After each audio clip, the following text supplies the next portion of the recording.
कार्यक्रम के पुण्यार्चक हैं श्री सुनील जैन, श्रीमती मंजू जैन, प्रभात नगर मेरठ। स्वर्गीय श्री फकीर चंद जैन, स्वर्गीय श्रीमती सरोज देवी जैन, चिलकाना, सहारनपुर, उत्तर प्रदेश। स्वर्गीय श्री घीसूलाल जी पाटनी, श्रीमती इंदु जी जैन, पायल जी जैन, हर्ष जैन, यामिनी जैन, अजमेर, राजस्थान। सिद्धेभ्यः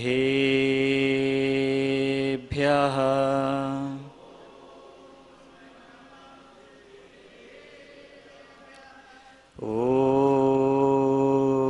नमः सिद्धेभ्यः।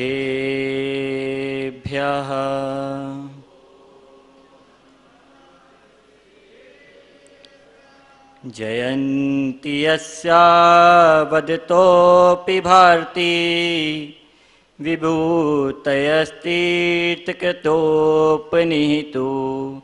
शिवाय धात्रे सुगताय विष्णवे जिनाय तस्मै सकलात्मने नमः।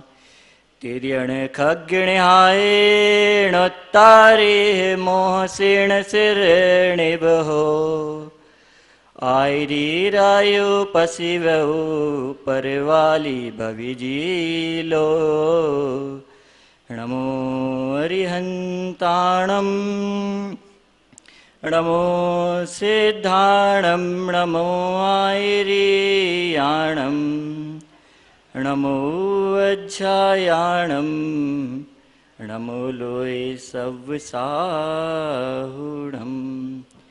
पंच परमेष्ठी भगवान की, 1008 श्री आदिनाथ भगवान की, अंतिम तीर्थेश वर्तमान शासन नायक श्री वर्धमान स्वामी की, परम पूज्य आचार्य भगवान पूज्यपाद स्वामी की, परम पूज्य आचार्य भगवान गुरुवर विशुद्ध सागर जी महामुनि राज्य की, 3 कम 9 कोटि महामुनि राजों की, अहिंसामय विश्व धर्म की।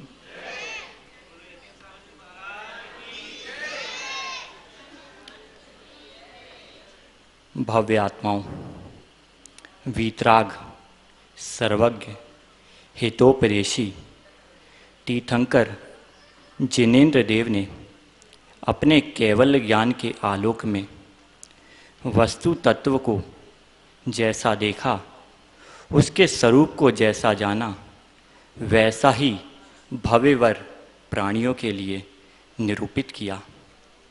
ना कोई उसमें हीनता थी, ना तो वह हीन था, ना अधिक था। जैसा उन्होंने अपने ज्ञान में जाना, वैसा का वैसा निरूपित किया। यही कारण है कि वह प्राणी मात्र के लिए हितकारी है। यह हम सभी का परम सौभाग्य है कि आज हम रायपुर नगर में बैठकर श्री जिनेन्द्र देव की वाणी का पान कर रहे हैं। भाई बंधुओं, एक जीव के कोटि कोटि भवों के पुण्य का नियोग होता है जब उसके जिनवाणी श्रवण करने के, जिन देशना श्रवण करने के परिणाम होते हैं। और उस जीव को अगर आचार्य भगवान विशुद्ध सागर जी जैसा एक श्रेष्ठ प्रवचन कला निपुण वक्ता मिल जाए तो सोने पे सुहागा से कम नहीं है। सो यह हम सभी के लिए एक परम सौभाग्य है कि आज हम आचार्य भगवान विशुद्ध सागर जी के सानिध्य में बैठकर रायपुर नगरी में उस परम औषधि का पान कर रहे हैं जिसे आचार्य भगवान वटकेर स्वामी शब्द औषधि कहते हैं, जिसके माध्यम से जीव के भवों के पापों का नाश हो जाता है। जो एक सामान्य औषधि का हम सेवन करते हैं तो वह सिर्फ एक भव के नाश, रोगों का नाश करती है, लेकिन यह जिनेन्द्र देव की औषधि ऐसी है, शब्द औषधि ऐसी है जो भव भ्रमण का नाश करने वाली है, सत्यार्थ तत्व का प्रकाश करने वाली है, जीव को मिथ्यात्व से निकालकर सम्यक्त में लाने वाली है। ऐसी जिनवाणी का हम यहाँ पान कर रहे हैं। आचार्य भगवान हमें निरंतर उपदेश देकर समझा रहे हैं कि आप किस मोह में पचे रचे हो, उससे बाहर निकलो। उसके बाहर भी कोई संसार है, उसे देखने का प्रयास तो करो। लेकिन हम लोगों की गति ऐसी है कि हम ले दे के फिर वहीं की वहीं पहुंच जाते हैं। इस मोह की इतनी बड़ी माया है कि हर संसारी प्राणी इसमें फंसा हुआ है। इसने अच्छे बड़े बड़े प्राणियों को नहीं छोड़ा। जब हम पुराण ग्रंथों का स्वाध्याय करते हैं तो हमें पता चलता है कैसे कैसे उन्होंने कितने कितने भवों को संसार में बिताया और कैसे कैसे कष्टों को सहा। आज हमारे ऊपर छोटा सा एक कष्ट आ जाए तो हम परेशान होने लगते हैं, विवल होने लगते हैं। कई जीवों के तो ये परिणाम होने लगते हैं कि भगवान हमें उठा ले। क्या ऐसा करने से हम साता का बंद कर रहे हैं कि असाता का बंद कर रहे हैं? संसार हमारा छोटा हो रहा है कि बड़ा हो रहा है? कभी चिंतन किया इस बात का? कभी सोचा पंडित जी? जिस प्राणी का जैसा नियोग होता है वैसा ही होना होता है। आपने कभी नहीं सोचा होगा कि ऐसा हो जाएगा, लेकिन हम क्या कर सकते हैं? नीति की नियतता को कोई नहीं टाल सकता। जिस जीव का जैसा नियोग होगा वैसा ही होगा। हम सिर्फ अपने परिणामों में अगर हम विपरीत सोचेंगे तो संक्लिष्टता आएगी और हम विपरीत कर्मों का ही बंद करेंगे। इसलिए ऐसे परिस्थितियों में हमें समता रखने की आवश्यकता है। जब हम पुराण ग्रंथों के समीप पहुंचते हैं तो पद्म पुराण में एक वाकया आता है, एक दृष्टांत आता है। उसमें कथा आती है कि जब रावण द्वारा सीता का अपहरण कर लिया गया तो राम, जो कि लक्ष्मण की आवाज़ सुनकर उसे खोजने गए थे कि मेरा भाई किसी विपत्ति में है, जब वे लौट कर आते हैं तो जिस स्थान पर वह सीता को छोड़ के गए थे उस स्थान पर उन्होंने सीता को नहीं पाया। देखिए मोह की दशा, वे आकुल व्याकुल हो चुके और तदभव मोक्षगामी सम्यक दृष्टि जीव मोह से इतना परेशान हो गया कि मूर्छित होकर गिर पड़ा। जब सचेत अवस्था में आया तो वह सोचता है कि शायद देवी मेरे साथ विनोद ही कर रही हो सकता है मुझसे किसी कारण से क्रोधित हो गई हो। सो वे उसे बार बार आवाज देके पुकारते हैं, हे देवी तुम कहाँ चली गई हो? क्रोध करने से क्या प्रयोजन है? अधिक हंसी करने से क्या प्रयोजन है? जब बहुत देर तक उनकी बात सुनने के बावजूद कोई प्रतिक्रिया उन्हें सुनाई नहीं देती है तो राम पुनः जब थोड़ी दूर आगे बढ़ते हैं तो उन्हें वहाँ पर मरणासन अवस्था में जटायु पक्षी दिखाई देता है। वही जटायु पक्षी जिसने आहार दान की अनुमोदना की थी और उसके प्रभाव से उसने मुनिराज से व्रत धारण किए थे। जब उस जटायु पक्षी को मरणासन अवस्था में देखा तो साधु पुरुष की पंडित जी क्या पहचान होती है? साधु पुरुष की एक पहचान होती है कि वह पर को कष्ट में देखकर अपने भी कष्ट भूल जाता है। होता है कि नहीं होता है? साधु पुरुष की पहचान होती है कि जब वह पर को कष्टों में देखता है तो अपने भी कष्ट भूल जाता है। राम एक क्षण के लिए भूल गए कि मैं मेरी सीता के वियोग में अग्नि में जल रहा हूं। उन्होंने उस जटायु पक्षी के कानों में नमोकार मंत्र सुनाया। ऐसा नमोकार मंत्र जो लाखों महामंत्रों का 84 लाख मंत्रों का जनक है। उस नमोकार मंत्र के प्रभाव से वह जटायु पक्षी देव हो गया। जब थोड़ी देर पश्चात पुनः राम मूर्छित हो गए और कुछ समय पश्चात जब पुनः सचेत हुए, संज्ञान अवस्था को उन्होंने प्राप्त किया तो वे सीता की खोज में फिर आगे चल पड़े। और देखिए कर्मन की गति न्यारी। मोह की दशा कैसी होती है, मोही प्राणी की दशा कैसी होती है। एक सम्यक दृष्टि जीव, तद्भव मोक्षगामी जीव पत्तों पत्तों से, वृक्षों वृक्षों से, पर्वतों से पूछ रहा है कि तुमने मेरी देवी को कहीं देखा क्या? भला कभी पत्ते आदि, पर्वत आदि कभी बोलते हैं क्या? कभी आपने उन्हें बोलते हुए देखा? कभी नहीं बोलते।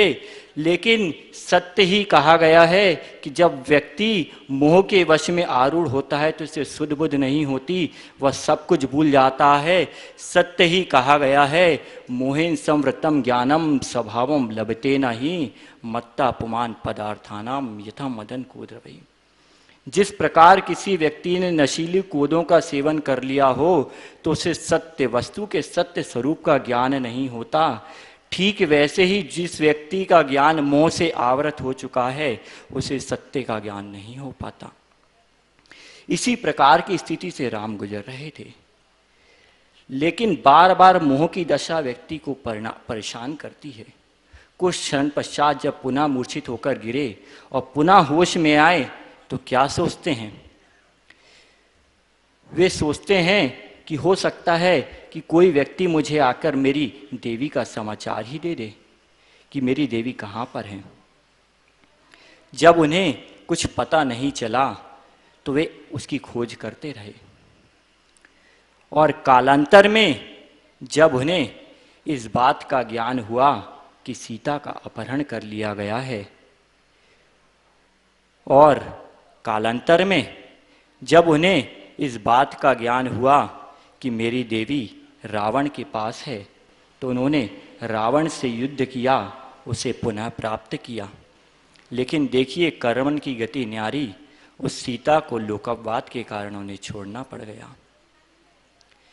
उसे पुनः छोड़ा और उसके पश्चात सीता ने पृथ्वीमती आरिका से अग्नि परीक्षा जब राम ने उनकी ली थी पुनः मिलने के बाद, तो सीता ने अग्नि परीक्षा के बाद यह निर्णय किया कि संसार में कोई किसी का नहीं है, मुझे इससे विरक्ति ही लेनी चाहिए। उन्होंने पृथ्वीमती आरिका से दीक्षा ग्रहण की और अच्युत सर्ग में प्रतीत हो गई। देखिए मोह ने फिर सताया, इस बार सीता का जीव था।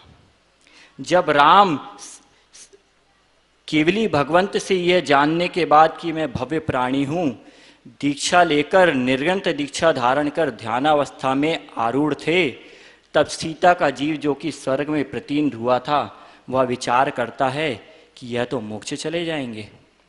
हम दोनों ने कितने संबंधों में एक साथ समय बिताया है, हम दोनों साथ साथ मोक्ष क्यों ना जाएं? ये अकेले चले जाएंगे तो मुझे संसार में भटकना पड़ेगा।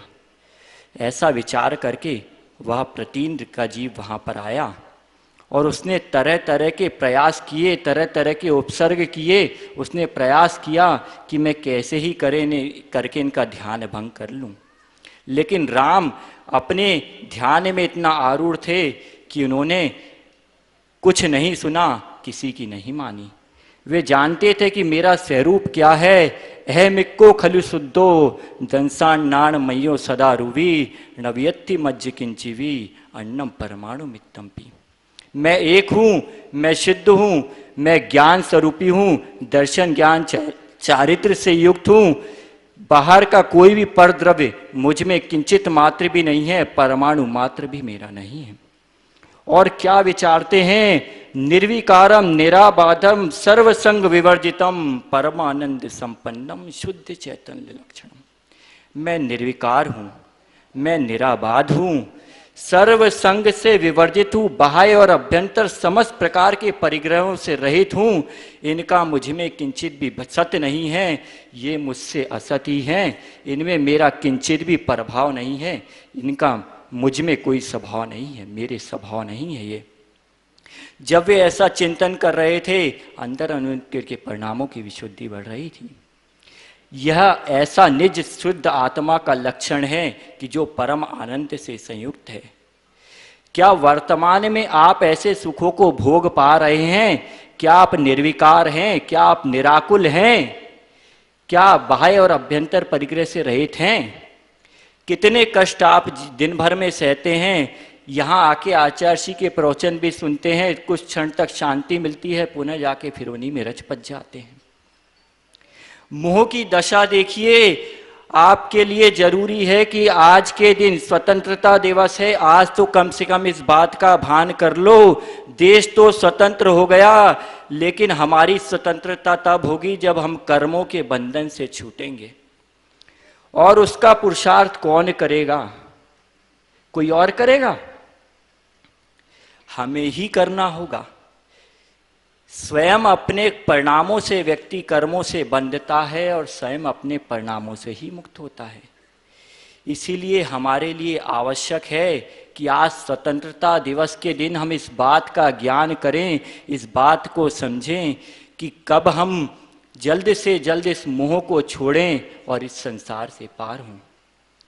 कहा भी गया है कि जब कोई व्यक्ति को भेद ज्ञान नहीं होता है, भेद विज्ञान नहीं होता है, तो जो वस्तु से भूतार्थ लगती थी, प्रयोजन भूत लगती थी, वही वस्तु से भेद विज्ञान होने पर अभूतार्थ हो जाती है।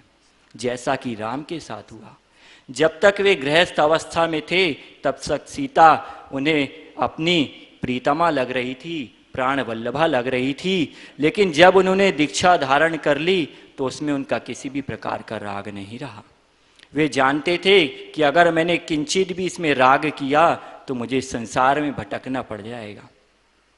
इसलिए आज हमारे लिए आवश्यक है कि हम इस बात को समझें, निर्मोह दशा को प्राप्त करें, निसंग हों, मोह से निवृत्त हों, निर्मोह दशा को प्राप्त करें, निसंग हों, निर्ग्रंथ होकर निर्विकल्प दशा को प्राप्त कर विशुद्ध परिणामों से अपने आप को भगवान बनाएं। इसी मंगल भावना के साथ परम पूज्य आचार्य भगवान विशुद्ध सागर जी महामुनि राज जी की जय।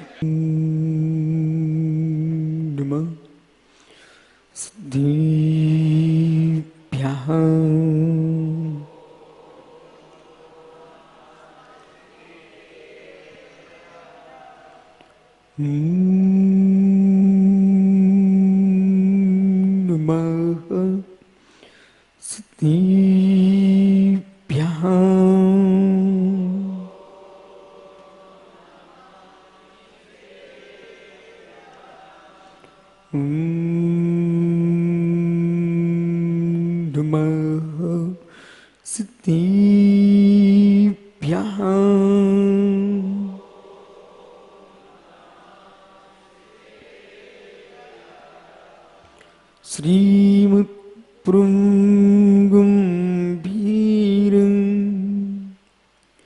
स्याद्वांमुग्लाञ्छिनं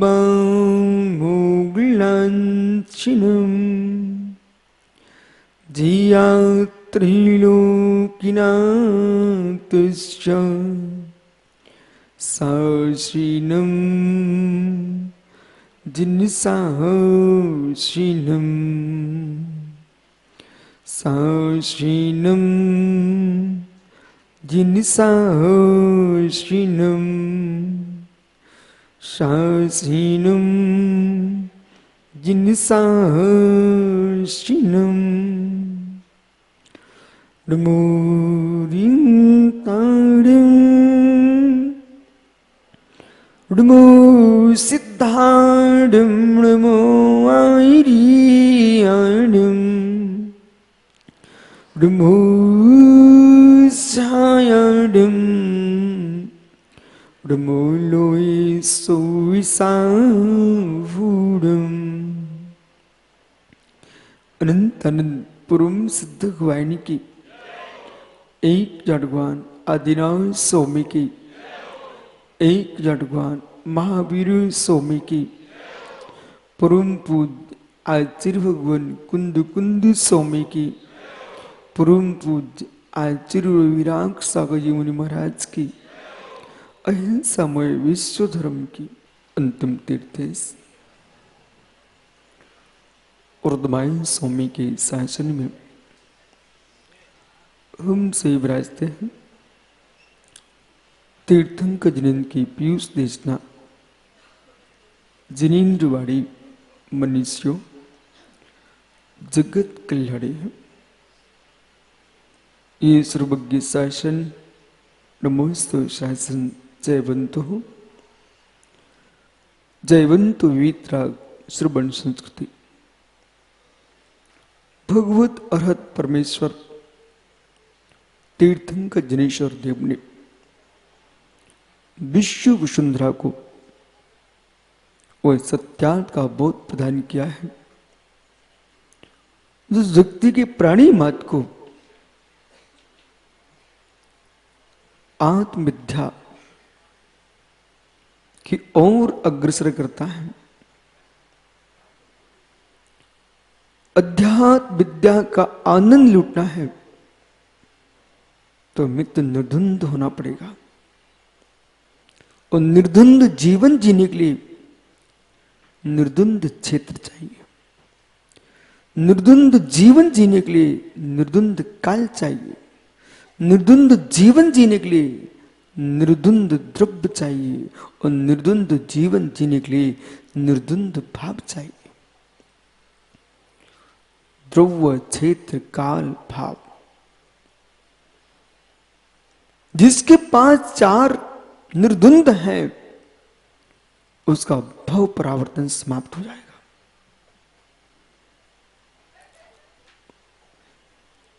पुनः समझना, निर्द्वंद क्षेत्र, निर्द्वंद काल, निर्द्वंद भाव, निर्द्वंद द्रव्य, जहां किसी प्रकार का द्वंद ना हो, और द्वंद न हो उसके लिए क्षेत्र सुरक्षित चाहिए। साधना का क्षेत्र, साधना का क्षेत्र मित्र तंत्र से स्वतंत्र होना चाहिए। साधना का क्षेत्र परतंत्र से स्वतंत्र नहीं होगा तो साधु की साधना निर्द्वंद नहीं हो सकती।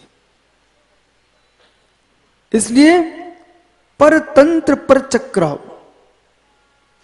भगवान शांतिनाथ स्वामी, मनोज जी, तीर्थंकर, कामदेव चक्रवर्ती, जो चक्रवर्ती पद पर आसीन थे, तब समन्वद्ध स्वामी श्री करे प्रभु चक्रणिया शत्रु भयंकर ने, हे प्रभु, जब आप चक्रतन को हाथ में लिए थे तो आपने राज चक्र का नाश किया, और जब आप दीक्षित हुए तो धर्म चक्र को लेकर के आपने कर्म चक्र का नाश किया। इसलिए जो चक्र है, आपके तिरंगे के अंदर भी चक्र है। जो चक्र है वो चक्र कह रहा है ये आज का चक्र नहीं है। जब चक्रवर्ती भरत इस देश के प्रथम इस युग के चक्रवर्ती थे, तब से चक्र चल रहा है। जानियो, चक्रणिया सत्य भयंकर ने जितपा सर्व नृपा चक्रम, संपूर्ण नृपों के चक्रों को जीता। चक्र यानी समूह, चक्र यानी समूह, चक्र यानी आरा, कर्म चक्र, धर्म चक्र, प्रजा चक्र, राज चक्र। जो शत्रु राजा हैं उनके चक्र को आपने जीता, और किसके माध्यम से? वहां आपने चक्रतन के द्वारा राज चक्र को चक्रतन से जीता है, और कर्म चक्र को मेरे धर्म चक्र से जीता है। तंत्र कह रहा है, चक्र कह रहा है, एक एक शब्द पर ध्यान देना चाहिए। सारे चक्र वह शांत हो जाते हैं जहां समाधि तंत्र प्रारंभ होता है। न मंत्र, न तंत्र, न राजतंत्र, न प्रजातंत्र, माध्य समाधि तंत्र। पर समाधि तंत्र की उपलब्धि के लिए, श्रमणों के लिए, साधकों के लिए, मेरे मित्र ऋषि मुनियों के लिए और देश के संपूर्ण साधु समाज के लिए एक बहुत बड़ा स्वतंत्रता दिवस पर यदि राष्ट्र का सम्मान, तिरंगे का सम्मान यदि आप कर रहे हो, तो आपके अंदर भी रत्नात्रय का सम्मान होना चाहिए है, और रत्नात्रय का सम्मान तुम रखोगे तो तिरंगा भी तुम्हारा सम्मान रखेगा। विषय यह है सुब्रत सागर मित्र, ये शब्द पूरे देश ये न सोचे। जब राष्ट्रीयता की बात आती है तो सारे धर्म गौण हो जाते हैं, देश एक दिखता है। जब देश एक दिखता है तो मेरे सारे धर्म भी उसमें दिखाई देते हैं। इस बात को कहने की योग्यता अनेकांत सात बात के पास है। सारे धर्मों को एक देखता है, सारे धर्मों को एक देखता है, वो महासत्ता है। सारे धर्मों में अनेक धर्म देखता है, वो अवांतर सत्ता है। सारे धर्मों को एक देखता है, संपूर्ण धर्मों को एक देखता है, उसका नाम शुद्ध संग्रह नहीं होता है। सारे धर्मों को एक देखता है, उसका नाम शुद्ध संग्रह नहीं होता है। और धर्म में भेद करता है, उसका नाम व्यवहार नहीं होता है। ज्ञानियों, ये संग्रह व्यवहार की जो धारा है, वो संपूर्ण विश्व के संविधान की धारा। जब संग्रह ने से आपने देखा, हम सभी भारतीय हैं, हम सभी भारतीय हैं। क्या पंडित जी हमने ऐसा कहा, हम सभी भारतीय हैं और मैं भी भारतीय हूं, इसमें मैं बहिरात्मा हो जाऊंगा? यदि मैंने यूं कहा मैं भारतीय हूं, मैं भारत का वासी हूं, दिगंबर मुनि होकर के मैं देश को अपना कह रहा हूं, तो फिर तो आपकी भाषा में बहिरात्मा हो जाएंगे? मित्र, बिल्कुल नहीं होंगे। सुजाति विजाति उपचरित अशदभूत व्यवहार की अपेक्षा से देश दुर्ग राष्ट्र देश दुर्गादिमम, सुजाति विजाति उपचरित अशदभूत व्यवहार से देश राष्ट्र दुर्ग आदि मेरे हैं। 24 तीर्थंकर की नगरियां भी आप मानते हो, उनके माता पिता को भी मानते हो, निर्वाण भूमियों को मानते हो, दीक्षा भूमि को मानते हो, केवल ज्ञान कल्याण भूमि को मानते हो। ये भूमि कहां पर है? इसलिए यदि आज पारस पापड़ीवाल जी तीर्थ भूमियों को तुम भारत में मानते हो, धर्म भूमियों को भारत में मानते हो, तीर्थभूत मुनियों को भारत में मानते हो, तो भारत की रक्षा होगी तो इन सब की रक्षा होगी। और देश की ही रक्षा नहीं होगी तो कहां तीर्थंकरों की रक्षा होगी? जब से धर्म है तब से देश है, और जब से देश है तब से धर्म है। यानी जब से अग्नि है, जब से अंबर है, तब से दिगंबर है, और जब से दिगंबर है तब से अग्नि अंबर है। इसलिए विराजो ज्ञानी, धर्म क्या कह रहा है? धर्म क्या कह रहा है? किसी क्षेत्र में तुम्हारा सम्मान हो, उस सम्मान को अपने प्राणों से अधिक प्रिय मानना चाहिए। जीवन में प्राण एक बार निकल गए तो चिंता का विषय नहीं है। क्यों? वो तो निकल गए। और जीवित यश निकल गया तो तुमको जीवन भर चिंता में डुबकियां लगाना पड़ेगी। जीवन में एक बार सम्मान निकल गया तो जीवन भर अपमान की अग्नि में झुलसना पड़ेगा। यस बेटा, समझ में क्या हो रहा हूं? जीवन में एक बार अपमान हो गया, जैसे आप किसी ज्वाला के सामने से निकलते हो, इतने संभल के निकलते हो, कपड़े पाले हो आप सब, कहीं दीपक भी रखा है मंदिर में, तो भगवान को भी देखते हो। सज्जन हो, सब विवेकी हो, तो दृष्टि जितनी भगवान पर है उतनी दृष्टि उस दीपक पर भी है।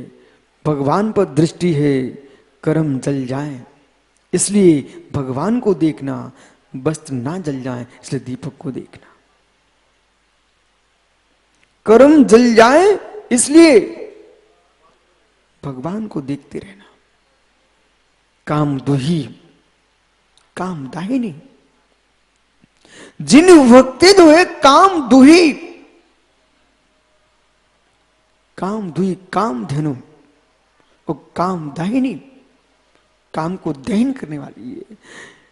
सुख को देने वाली है और दुख को दहन करने वाली है, वो आश्रमों को नष्ट करने वाली है, और मेरे मित्र पुण्य को दिलाने वाली अनंत भक्ति है। जब मंदिर में भगवान को निहार रहे हो उस समय मनोज बड़ियात्या जी आप दीपक को भी देखिए, दीपक को भी देखिए, साथ में प्रभु को भी देखिए, पर प्रभु के देखने में इतने मगन मत हो जाना कि मेरे मित्र देखने का साधन ही नष्ट हो जाए।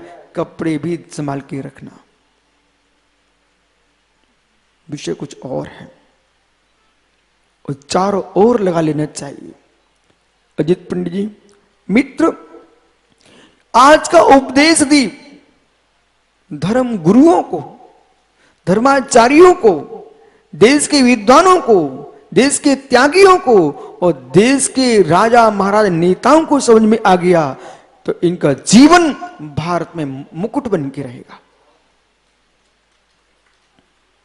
श्रेय पाकर के, विभूति पाकर के, संपत्ति पाकर के, यश पाकर के मित्र शीघ्र ही महल खड़ा करने वाले कारीगर को देखने चले जाना चाहिए।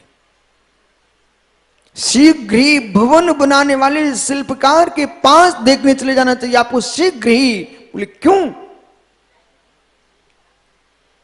जमीन से ठोक ठोक के नीम को मजबूत करता है, इसके बाद दीवार खड़ी करता है। गुनिया लटक रही है, गुनिया लटक रही है, दीवार तिरछी तो नहीं जा रही है। और मित्र जितनी ऊंची दीवार उठती है उतना ऊंचा शिल्पकार चला जाता है। जो दूसरे को उठाता है स्वयं ऊपर चला जाता है। जो दूसरे को उठाना जानता है वो स्वयं भी उठता है। जो नीचे दूसरे को गिराना जानता है, उसी भवन को कोई गिराने भी बैठते लोग, ऐसे भी लोग हैं। मंदिर के शिखर तोड़ देते, मंदिर की जमीन मेरे मित्र धराशायी कर देते दीवारों को। तो जो मंदिर गिराने वाले होंगे वे कहां आएंगे? जमीन पर ही आएंगे। इसलिए मित्र मंदिर बनाना सीखो, गिराना मत सीखो। वे नीचे ही आएंगे, जमीन में नीचे नियम से आएंगे। अब विषय देखना, जब बड़ियात्या जी कोई मंदिर बना रहा था, भवन बना रहा था, उसको आपने भी देखा, वो कहां जाता है? ऊपर जाता है। लेकिन ऊपर जितनी ऊपर पहुंचता है आप देखना, उसको आवश्यकता पड़े तो नीचे आपसे झांक के बात भी कर लेता है, बराबर करता है। उसको कोई ईंट चाहिए पड़ती है तो ईंट देने वाले मजदूर से बात भी कर लेता है, ईंट भी ले लेता है। मित्र पानी चाहिए तो पानी भी ले लेता है। लेकिन चाहे ईंट ले चाहे पानी ले, पर पैर जमा के रखता है। चाहे ईंट ले रहा हो चाहे पानी ले रहा हो, लेकिन स्वयं के पैर जमा के रखता है। जितनी ऊंचाइयों पर जा रहे हो उतनी जम के बैठना, फिसलने के पूरे चांस है।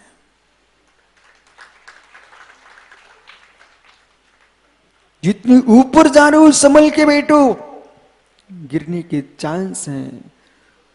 और मित्र दूसरी जगह से नहीं गिरोगे जिन ईंटों को आपने जमाया था। बड़ियात्या जी वो शिल्पकार कहां से गिरेगा मित्र? जिन ईंटों को उसने जमाया था, ठोक ठोक के जमाया था, उन्हीं ईंटों से खिसकेगा ना। इसलिए मित्र अपने द्वारा जमाई ईंट पर भी विवेक से बैठना चाहिए। मनोज जी भैया सुन, मित्र सुन, मैं क्या हो रहा हूं? अपने द्वारा जमाई ईंट पर भी शिल्पकार को विवेक से बैठना चाहिए, बीचों बीच बैठना चाहिए। लेकिन बगल पर स्वयं की जमाई ईंट पर भी अभी कच्ची ईंट जमी है, उस पर पैर रखोगे नीचे टपकोगे। मित्र यदि ऊपर यश मिलने जाए तो अपनी ईंट पर भी पैर संभल के रखिए, अन्यथा नीचे फिसल के गिर जाओगे।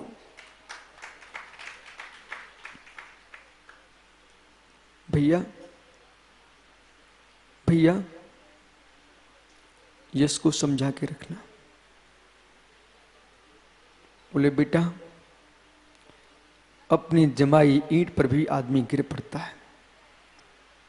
एक आदमी भिंड में जैन था, जैन, मालूम, उसने अपने हाथ से पंडित जी एक जिनालय खड़ा कर दिया। स्वयं की संपत्ति, स्वयं का धन, वो गरीब आदमी नहीं था, पर उसके मन में भाव था कि दुनिया ने पानी छान करके मंदिर तो बनाए, ऐसे इतिहास तो मिलते हैं, पर पानी छान करके और प्राशुक पानी करके अपने हाथ से बिना कारीगर के हाथ लगाए मैं किसी दूसरे का हाथ नहीं लगने दूंगा, उसने पूरा मंदिर शिखरबंद बना दिया।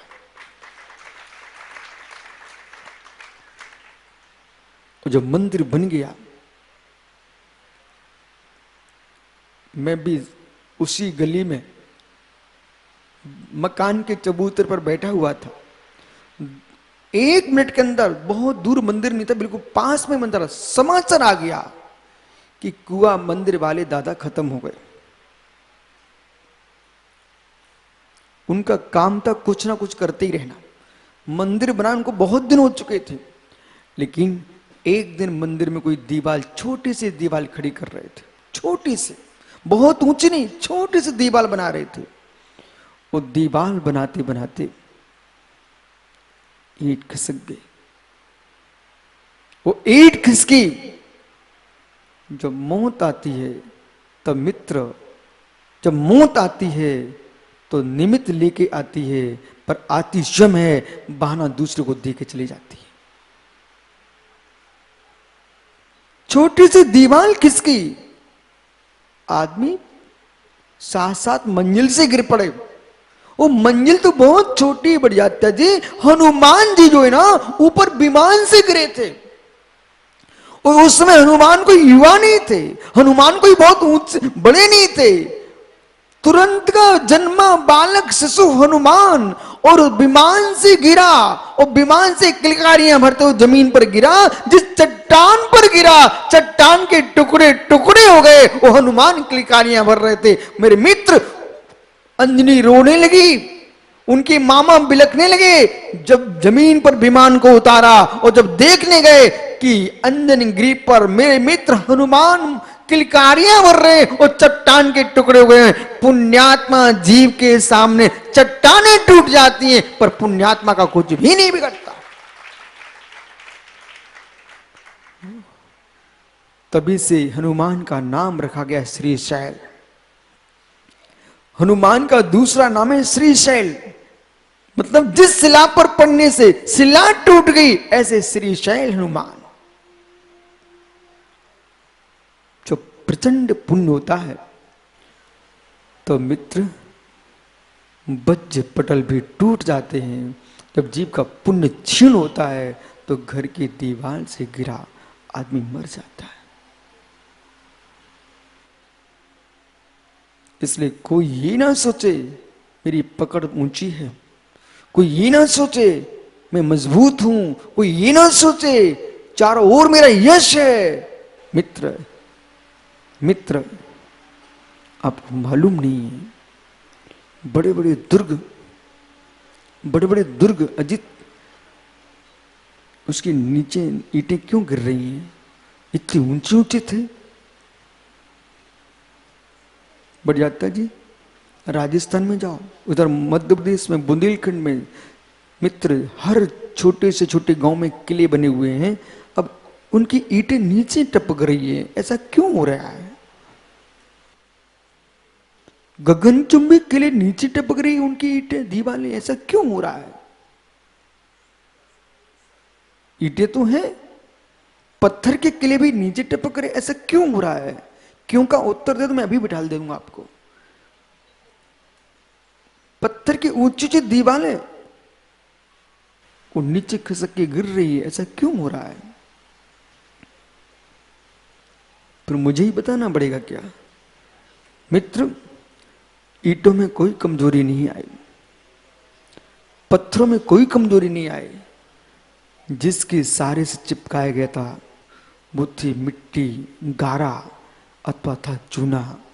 उसकी उम्र समाप्त हो गई, उसकी स्निग्धता मिट गई, अंदर की स्निग्धता मिट गई, सो पत्थर ईंटें टपकना प्रारंभ हो गए। ऐसी आदमी तो वही रहता है, आदमी नहीं बदला, वही है। लेकिन जो गगन में उड़ रहा था वो नीचे क्यों आ गया? बोले कुछ नहीं हुआ है, अंदर के पुण्य का गारा खिसक गया, सो नीचे टपक गया। विराजो ज्ञानी।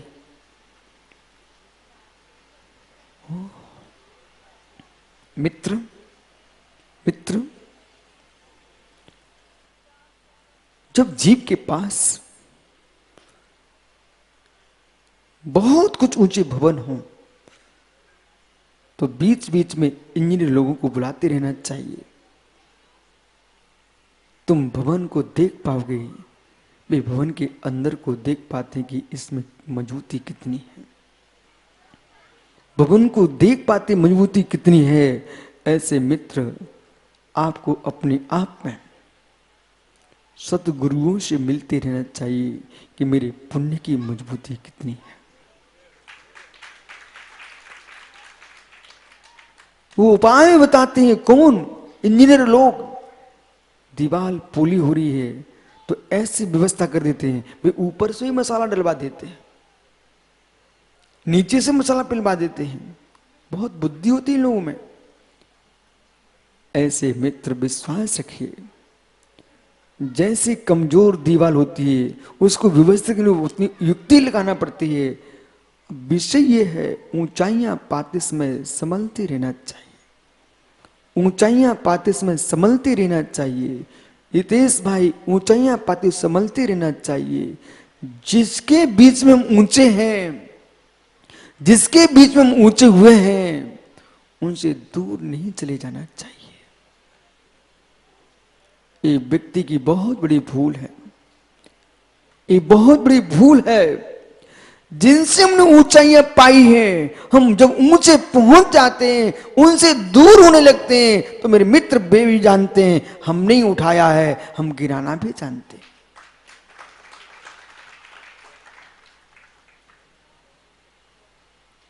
संभल के जियो, संभल के जियो। अनेकांत की आंख लगाइए, स्याद बात की धुनी निकालिए। अनेकांत की मेरे मित्र, यदि अनेकांत की तुम्हारे पास लकड़ी है, अनेकांत की लकड़ी है बांस की, यदि अनेकांत की बांस की लकड़ी है तो मित्र उसमें देखो सुर कितने होते हैं। मोहम्मद जी भैया, सा रे गा मा पा धा नी सा, कितने हुए? अच्छा, कोई है? मोक्ष बेटा, सारे मां। अच्छे गा के बोल, तू तो गायक का बेटा है। धुने निकालो, धुने निकालो।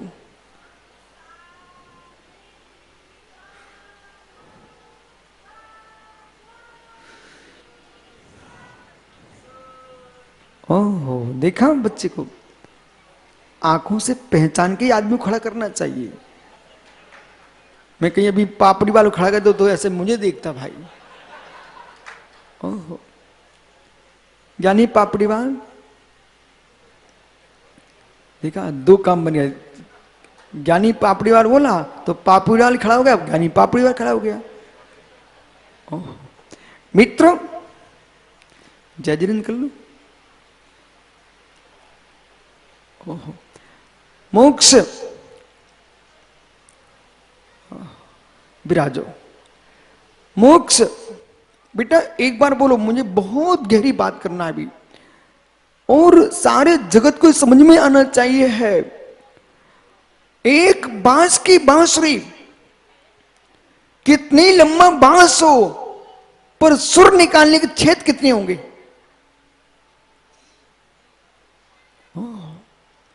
धुनी कितनी निकलेंगी बेटा? जोर से बोल। 7। फिर से बोलो।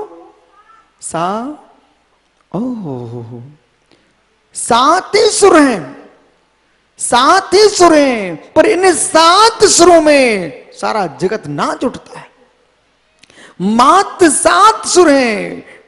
लकड़ी बांस की, मेरे मित्र, जैसे बांस की एक लकड़ी, वो बांस की बांसुरी, बांस की बांसुरी, मित्र 7 छेद उसके अंदर है, 7 सुर निकल रहे हैं, पर 7 सुरों के अंदर सारे संगीत समाविष्ट होते हैं। ऐसे सप्त भंगी के अंदर सारा विश्व का सारे विश्व का दर्शन समाविष्ट होता है।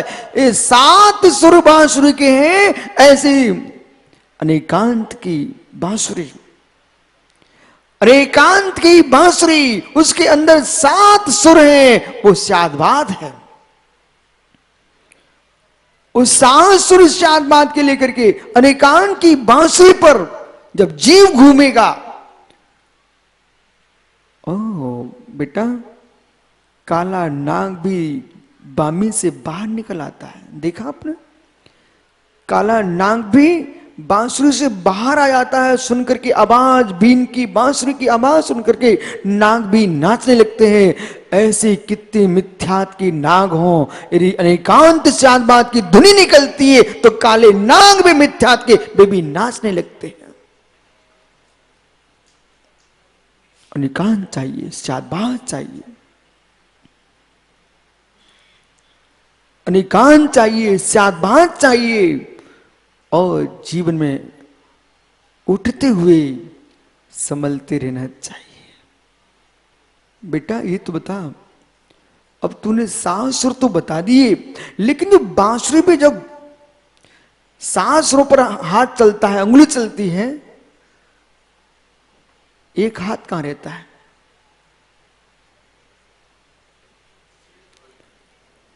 पंडित जी, अजीत, तुम ज्ञानी जीव हो।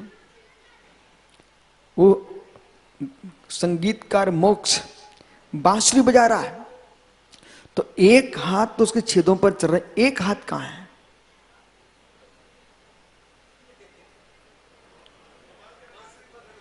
हैं? मित्र समल, मैं क्या बोल रहा हूं? बांसुरी, क्या कृष्ण के अधरों पर बांसुरी नहीं देखी आपने?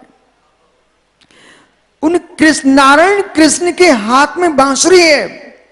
मित्र सुर बज रहा है, निकाल रहे हैं, लेकिन बांसुरी पकड़ने का तरीका क्या है? तो बांसुरी कहां है?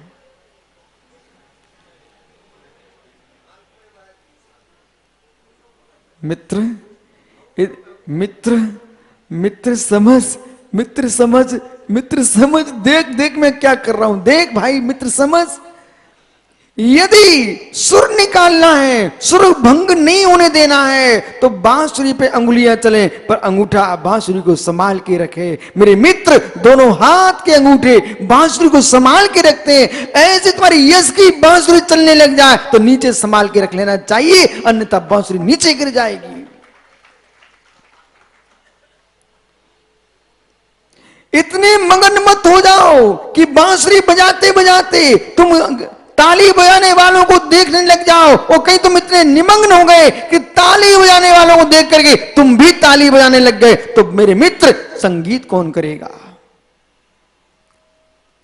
नचैया को नाचना चाहिए, नचैया को नाचना चाहिए, गवैया को गाना चाहिए, ताली बजैया को बजाना चाहिए, परंतु बांसुरी बजाने वाले को सबको देखते रहना चाहिए, परंतु अपनी धुनी में मग्न रहना चाहिए। तुम भी नाचने लग गए तो नीचे बांसुरी टपक जाएगी।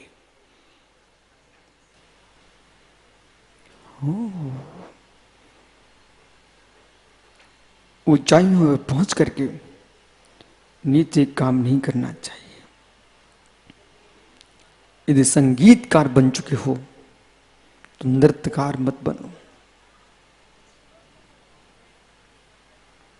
वो पंडित बन चुके हो तो संगीतकार मत बनो,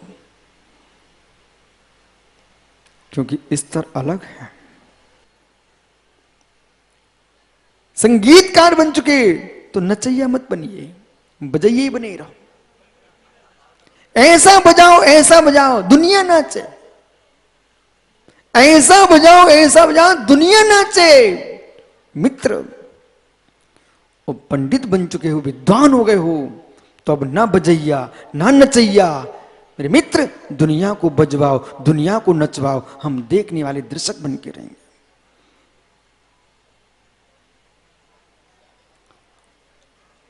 योग्यताएं लाखों प्राप्त कर लीजिए, पर ऊंची योग्यता का अपमान न हो जाए, इसलिए कुछ योग्यताएं छिपा के भी रखिए।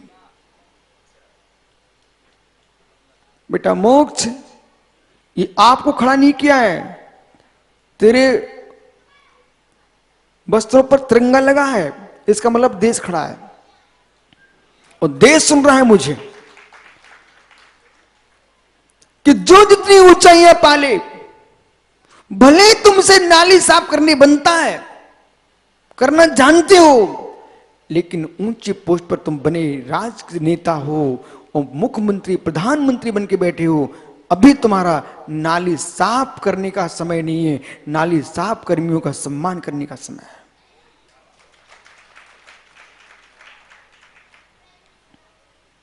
कहीं भोले जैसे मोटे लोग साधु बन जाए, आया क्या? और इस भय से बहुत कुछ बनता है, बहुत कुछ बनता है। कैसे लोगों को उठाना पड़ता, कैसे गिराना पड़ता, कैसे पटकना पड़ता, सारे पहलवान है ना। लेकिन मित्र, पहलवानी तुम्हारे शरीर पर झलके, लेकिन एवं भूतने में ना आ पाए। यदि मुनिराज बन जाओ भोला तुम, तो पहलवानी तुम्हारे शरीर में तो झलके, लेकिन एवं भूत नए में नहीं आना चाहिए। और एवं भूत नए में दी आ गई पहलवानी, तो मित्र यशोधर सागर जी, यदि भिंड के, ग्वालियर, मुरैना के, शिवपुरी के डांगों में रहने वाले लुटेरे डाकू भी यदि साधु बन जाएं, तो मेरे मित्र उनके साधना तो दिखाई देना चाहिए, पर एवं भूत में डाकूपना नहीं आना चाहिए।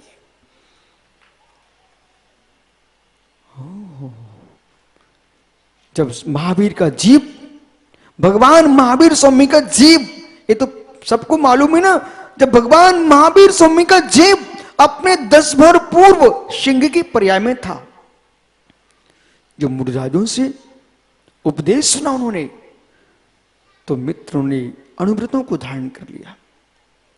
जब अनुव्रतों को धारण किया, वो सिंह श्रावक हो गया। तो क्या सिंह का भेष समाप्त हो गया? क्या सिंह की पर्याय समाप्त हो गई? सिंह की पर्याय समाप्त नहीं हुई थी, सिंह का भेष समाप्त नहीं हुआ था, अपितु सिंह की परिणति जो क्रिया रूप एवं भूतने से जो जीवों को मार के खाता था, मेरे मित्र, उसने वो मार के खाना बंद करके श्रावक बन के शुद्ध पत्ते खाना प्रारंभ कर दिया था। मित्र, उसका नाम श्रावक सिंह था। एवं भूतने में उसने सिंह की प्रवृत्ति भोजन में नहीं की, वो श्रावक बन के जी रहा था। ऐसे जितनी ऊंचाइयां मिल जाएं, फिर आपको भूत छोड़ देना चाहिए, ऊंचाइयों का वर्तमान जीना चाहिए।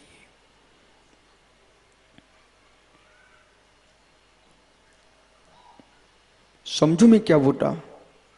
ऊंचाइयों का वर्तमान जीना चाहिए, ऊंचाइयों का वर्तमान जीना चाहिए। साली धान घर में हो और साली चावल की खीर परोसी जाए, मोक्ष, फिर भी तुम्हारा पूर्व मंत्री कहे, मुझे आज समाई के चावल खाने की इच्छा हो रही है। समा कोदों जानते ना? बोले कोदों की खीर खाने की इच्छा हो रही है। यदि अजित अष्टांग निमित्त ज्ञानी होगा, हम जैसा व्यक्ति देख रहा होगा, दूर से देखेगा, और महेश डीमापुर बैठा है, वो सब इतना चतुर आदमी है, बिल्कुल शांत बैठा है। जो जितना शांत बैठता हो ना, उसे संभल के जीना। ओहो, क्यों?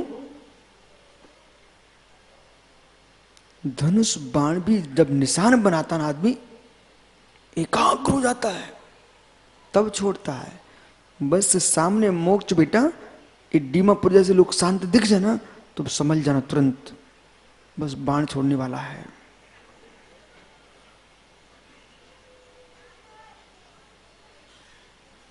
बहुत शांत लोग बहुत खतरनाक होते हैं।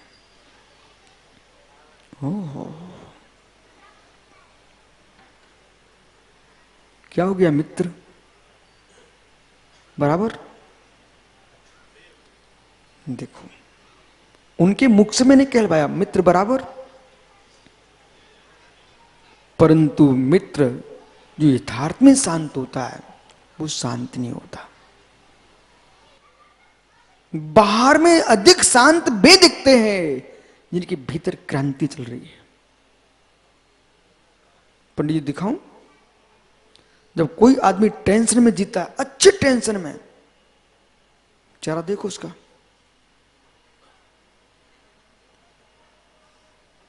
फिर बाहर की मशीन नहीं लगाना चाहिए, भीतर वाली मशीन लगाइए, तब मालूम चलेगा बाप रे ये क्या हो रहा है।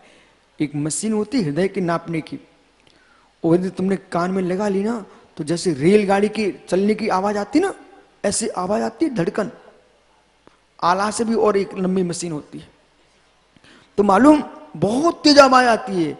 ऐसे पंडित महेश भैया, जो व्यक्ति बाहर में शांत दिख रहा है और भीतर में अनेक प्रकार की दुर्गंध से भरा हुआ है, उसके अंदर बहुत बड़ा टीकम भाई तूफान चलता है। इसलिए वे लोग श्रेष्ठ हैं जो साम्य जीवन जीते हैं, अंदर बाहर सदृश। बराबर विराजो, थोड़ी देर से बात करते। इस कार्यक्रम के पुण्यार्चक हैं श्री सुनील जैन, श्रीमती मंजू जैन, प्रभात नगर मेरठ। स्वर्गीय श्री फकीर चंद जैन, स्वर्गीय श्रीमती सरोज देवी जैन, चिलकाना सहारनपुर, उत्तर प्रदेश। स्वर्गीय श्री घीसूलाल जी पाटनी, श्रीमती इंदू जी जैन, पायल जी जैन, हर्ष जैन, यामिनी जैन, अजमेर, राजस्थान।